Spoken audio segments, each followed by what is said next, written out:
वर्तमान में जो भी कुरीतियां हैं, जो भी समस्याएं हैं, उनका कारण और निवारण कहीं ना कहीं हम युवा ही हैं और वो हमारे हाथ में ही है।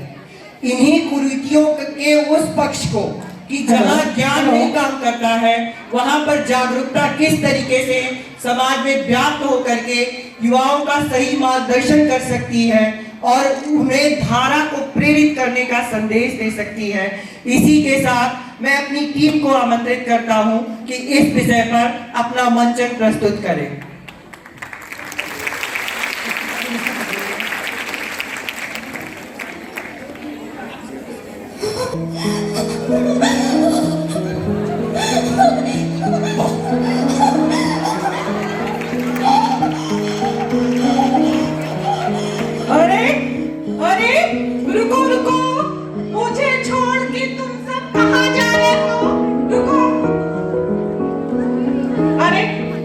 सोच सकते हैं कि किसकी स्थिति है समाज में?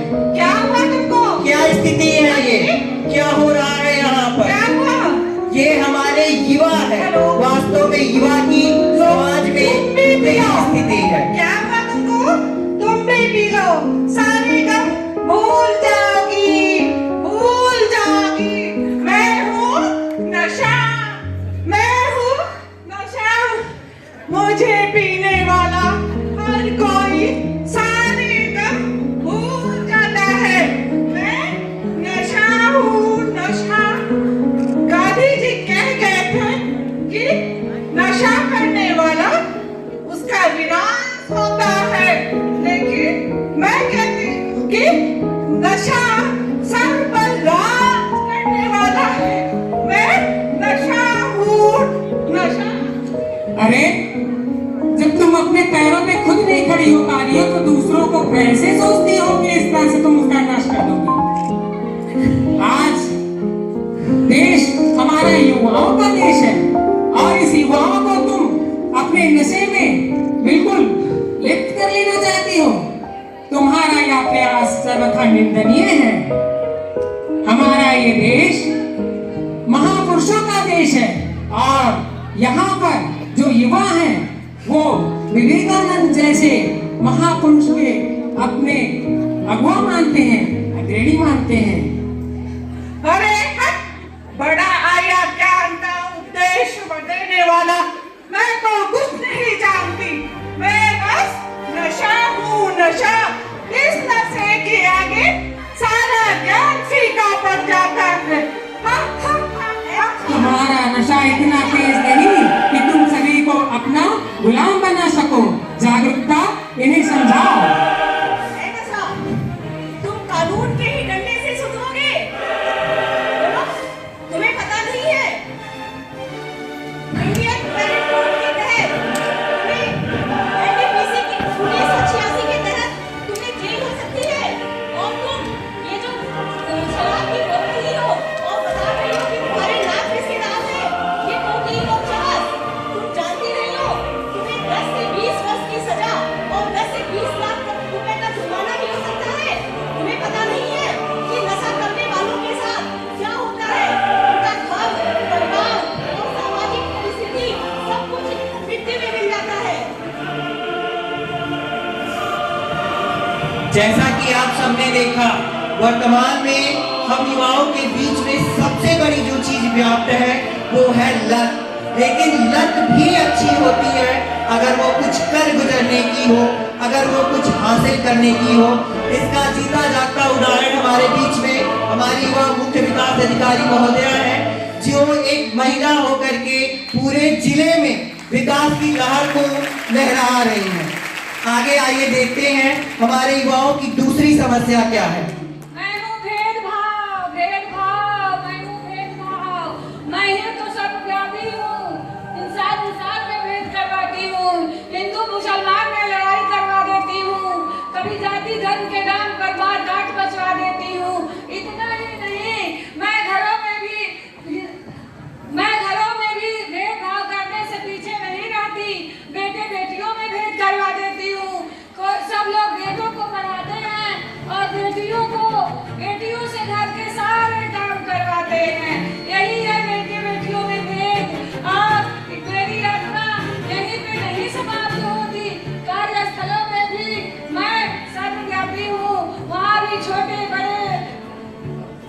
बड़े, काले गोरे और ऊंच नीच का भेदभाव मैं सब में समाहित रहती हूँ।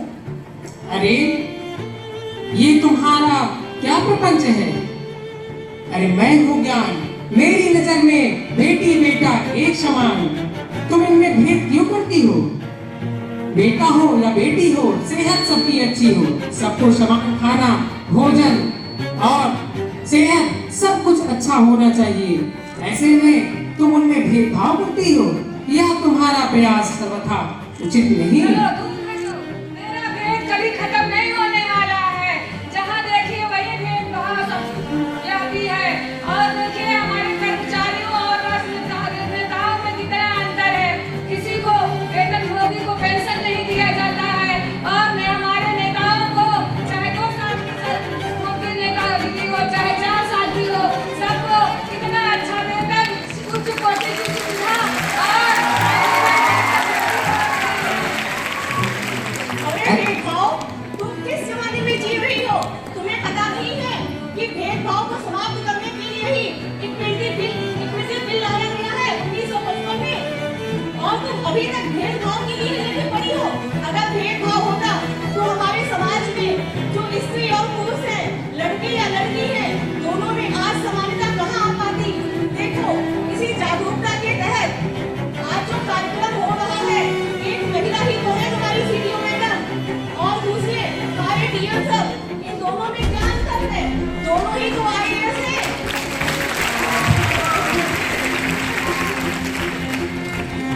ऐसा कि आप सबने देखा, वास्तव में जेंडर इक्विटी की जो मुहिम चलाई गई है, इस लिंग भेद से या भेदभाव से हमारा पूरा समाज ही नहीं पूरा विश्व जूझ रहा है। और हम युवा ही इस धारा को परिवर्तित करेंगे, सबको समानता का अधिकार देंगे और सबको बराबरी का दर्जा देंगे, क्योंकि आने वाली सदी हम युवाओं की है। आइए देखते हैं हमारा युवा वर्ग किस अगली समस्या से जूझ रहा है। अरे ये भैया, हम होए घरेलू हिंसा। अरे ना हम जिएंगे और ना हम मरेंगे। भाई मुझे रखी है। अरे ये भैया, ऐसा बाय ना हम तो पूरी हिंसा है। हम मम्मा वही मम्मा जानियो और सुनो, जब लड़का पैदा हुआ है, चाहे लड़का चाहे लड़की, तब पहले हम ओका सिखावे लागी थे, कुल पूरा कर्म सिखाई थे। घरमा कहू का ठीक से जिए ना दियो। और सुनो, चाहे वह मेहरारू हुए और चाहे लड़के हुए, बालकन कन्या ही सिखाई थे। क्या करना पूरा बात उनके दिमाग में भरी थे कि वह बिल्कुल चाहे जैसन दुर्दशा कहीं डरे मेहरारू का जान लियो। और पढ़ाई लिखाई तो न लड़कन का करे दिया और न लड़किन का। समझो, हम हुए घरेलू हिंसा। अरे घरेलू हिंसा, इस कदर क्या प्रपंच तुम यहाँ फैला रही हो? कहाँ सिखा रहे हो? कौन हो भैया तुम? अरे मैं हूँ ज्ञान, जिसको तुम घरेलू हिंसा कहती हो। वो घर कंकड़ पत्थर का बना एक इमारत नहीं, उसमें रहने वाले जो लोग हैं, माँ की ममता है, पिता का स्नेह है, आपस में परिवार में एक प्रेम है, और उसको तुम जरा सी छूट की वजह से तोड़ देना चाहती हो। अरे जहाँ 4 बर्तन होते हैं वहाँ तो आवाज आती ही है। इसे तुम अपनी जीत समझती हो? नहीं, ये तुम्हारा जो काम है ये अच्छा नहीं है। हमारा देश एक आदर्श देश है, शांति अहिंसा के बल पर चलने वाला देश है। हमें न सिखाओ भैया, ये कुछ हमें समझ में नहीं आई। समझो, अरे हमारा देश गांधी जी का देश है, जो सत्य और अहिंसा के बलबूते पर चलकर आगे बढ़ते रहे। अरे वही गन्ने महात्मा जय आधी धोती पहन के घूमे। जी वही गांधी महात्मा, जिन्होंने आधी धोती खादी का पहनकर पूरे विश्व को अपना लोहा बनवाया। आज पूरा विश्व एक वसुधैव कुटुंबकम और शांति दूत के रूप में जाना जाता है, तो उन्हीं के बलबूते पर जाना जाता है। फर्क नहीं पड़ी भैया, समझो। बिल्कुल करारा जवाब मिलेगा। जागरूकता समझाओ। यार, ये कानून के ही डंडे से समझने वाली है, क्योंकि ये हिंसा है, हिंसा। आप कहाँ से गए हो? मैं जागरूकता हूँ, और समाज में एक घर में एक व्यक्ति को इतना ज्यादा जागरूक कर दूंगी कि हिंसा जो है वो अहिंसा में बदल जाएगा, क्योंकि अहिंसा ही परमो धर्म है। और सुनो, तुम प्रेम से नहीं मानने वाली हो, तुम्हारे लिए तो कानून का डंडा ही चाहिए। तुम्हें पता नहीं है ये कानून कौन बना है? कानून वही है जो तुम्हें जेल में चक्की पिसवाएगी। समझ में आया? तुम्हारे ही जैसे हिंसा से बचने के लिए महिला संरक्षण कानून 2005 आया है। समझ में आया? और जब तुम्हारे ऊपर वही कानून का डंडा गिरेगा तो तुम्हारी सारी हिंसा काबू हो जाएगी।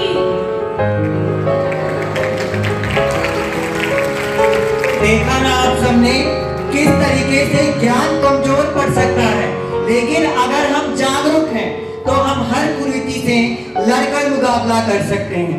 आइए देखते हैं हमारे युवाओं की अगली समस्या क्या है।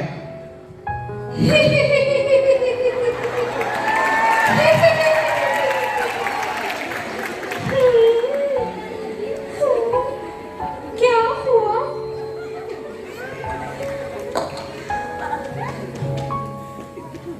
क्या हुआ? मैं हूँ मौलिक अधिकारों का हनन करने वाली, हनन हनन हनन करने वाली। ये समाज, ये समानता का दम भरते हैं। क्यों होने दूं मैं समानता? बताओ भला, मैं क्यों होने दूं समानता? असमानता से ही तो मेरी दाल गलेगी। ये देश बटेगा, ये राज्य बटेगा, और यहाँ के सारे युवा वर्ग कमजोर होंगे। आजादी वो भी मुझे अच्छी नहीं लगती। मुझे नहीं अच्छा लगता कि कोई आजादी की बात करे। मैं तो वो बना हूँ जो बच्चे को इस दुनिया में आने की भी आजादी नहीं देती। और अगर वो आ भी गया तो उसे चैन से नहीं जीने देती। उसे इतना शोषित करती हूँ, इतना प्रताड़ित करती हूँ कि वो मानसिक रोगी बन जाता है। और एक बात बताओ, सुनेंगे? मुझे बच्चे और महिलाएं बहुत प्रिय हैं। जब बच्चे सीख सकते हैं तो मुझे बड़ा मजा आता है, बड़ा मजा आता है। और जब महिलाएं रोती हैं तो मेरा रूप और निखर जाता है, मैं और जवान हो जाती हूँ। अरे, किसी की मजबूरी का इतना फायदा ना उठाओ। किसी को 2 जून की रोटी के लिए इतना तरसाओ कि एक छोटी सी चिंगारी तुमको जलाकर भस्म कर दे। किन बच्चों की बात करती हो? वही बच्चे जो युग जैसे अटल विश्वास, प्रहलाद जैसी भक्ति, भगत सिंह जैसे दृढ़ संकल्प, और तो और भारत का नाम जिस व्यक्तिगत पढ़ पड़ा वह भी छोटा बच्चा भरत लिखा। और तुम ऐसे बच्चों पर हिंसा करना चाहती हो? नहीं नहीं, उनके मौलिक अधिकारों को तुम छीन नहीं सकती। अरे उनको जाओ जाओ, देखा देखा। अरे तुम्हारे जैसे बहुत देखे, और ये अपनी ज्ञान की गंगा अपने पास ही रहो। नहीं तो मैं ऐसे लपेटे में लूंगी कि तुम्हारी गंगा उल्टी बहने लगेगी। शांतता समझाओ। मौलिक अधिकारों का हनन करने वाली, क्या तुम्हें पता नहीं है? मौलिक अधिकार मिले हुए बच्चों को उन्हें जीवन जीने का अधिकार है, उनके पास संरक्षण का अधिकार है, और उनके पास सहभागिता का अधिकार है, और विकास का अधिकार है। और तुम कहती हो कि बच्चों से उनका बचपना छीन लोगी? तुम कैसे ये काम कर सकोगी? बिल्कुल, मैं करके दिखाऊंगी, और हो रहा है समाज में। तुम्हें पता नहीं है, शासन की तरफ से नंबर मिले हुए हैं बच्चों को। 181 नंबर के बारे में तुमने नहीं सुना है? जैसे ही बच्चा 181 को आएगा, या फिर कोई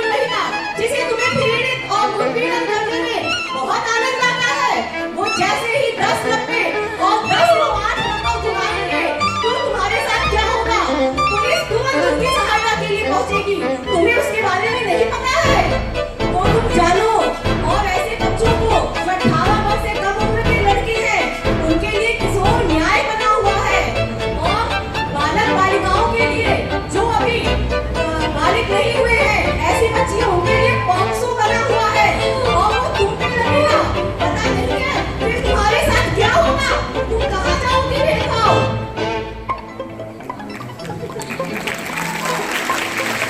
देखा ना आप सबने, हमारे संविधान में हम सभी को कुछ मौलिक अधिकार मिले हुए, और वो मौलिक अधिकार भी हमें तभी मिलेंगे जब हम उनके प्रति जागरूक होंगे, और जागरूकता का वाहक हम युवाओं को ही बनना है। आइए देखते हैं, वास्तव में जब युवा अपने कैरियर की तरफ ध्यान देते हैं, जब अपनी गृहस्थी की तरफ ध्यान देते हैं, तो शुरुआत में ही सबसे बड़ी कौन सी व्याधि है जो उन्हें ग्रसित कर लेती है, और कहीं ना कहीं उस व्याधि के वाहक हमारे माता पिता ही बनते हैं।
ये क्या कर रही हो? इस तरह से खुद पर इतरा रही हो। लोग कुछ लोभियों को अपने जाल में फंसाकर तुम ये सोचती हो कि तुम जीत गई। नहीं, यह ठीक नहीं, यह गलत है। किसी भी कोई भी व्यक्ति दहेज नहीं चाहता है, जैसा तुम सोचती हो कि सभी दहेज के लिए ही जाने जाते हैं। आजकल लोग पढ़ी लिखी बहुएं चाहते हैं, ना कि दहेज। चुप रहो, चुप रहो। मार देती हूँ मैं गरीब बेटियों के सपने, खुद के बेटों को बेच देने वाले लालची माँ बाप के दिलों की मैं आराध्य हूँ। एक पवित्र रस्म को तुमने इस कदर बदनाम कर दिया कि लोगों ने अपने बच्चों को जन्म देने के लिए बच्चियों को पहले ही सोचने पर मजबूर कर दिया। कभी अजन्मी कोख में मारी, कभी जो जन्मी तो गई दुत्कारी। इस समाज में देखो नारी की कैसी कर दी तुम। हाँ, हाँ, मैं दहेज दाना हूँ। आग में नहीं है हृदय में कोई वेदना, शक्ति है कोई तो वो है तुम्हारी सोई हुई चेतना।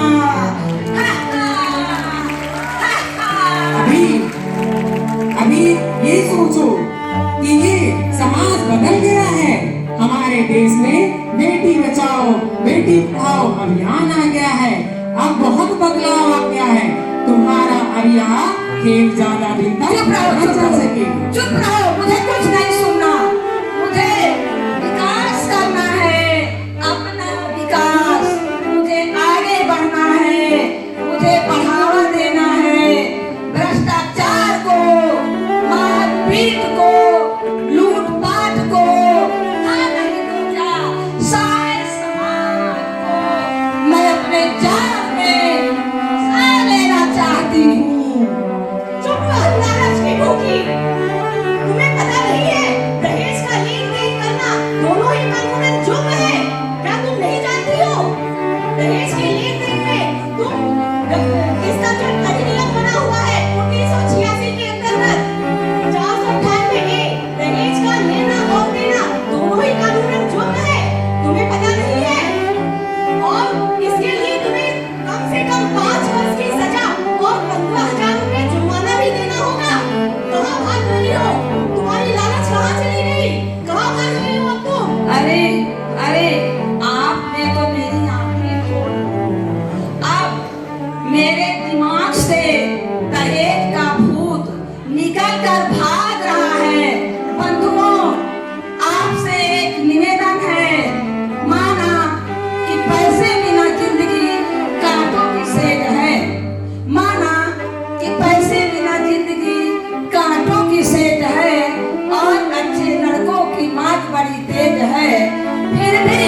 पैसा है 4 दिन की चांदनी, फिर भी ये पैसा है 4 दिन की चांदनी।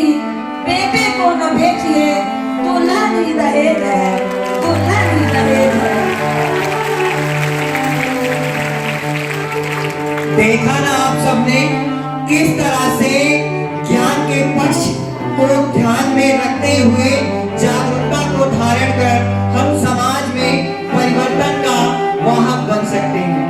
युवा ही ऐसी है जो इस धारा को धार देगी। हम वो युवा है जो धारा बदलने में नहीं, धारा को ही धार देने में विश्वास रखते हैं। चंद पंक्तियों के साथ, आने वाली समय के तुम हो कर्णाधार, आने वाले समय के तुम हो कर्णाधार, उठो युवा अब तुम्हें बदलनी इस धारा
जिंदाबाद। भारत माता की जय। भारत माता की जय। भारत माता की जय। भारत माता की जय। मैं सावित्री त्रिपाठी केजीबीवी परशुरामपुर शिक्षिका हूँ। मैं शीला मौर्य प्रधानाध्यापिका प्राथमिक विद्यालय फुलरिया बरगा बहादुरपुर बस्ती।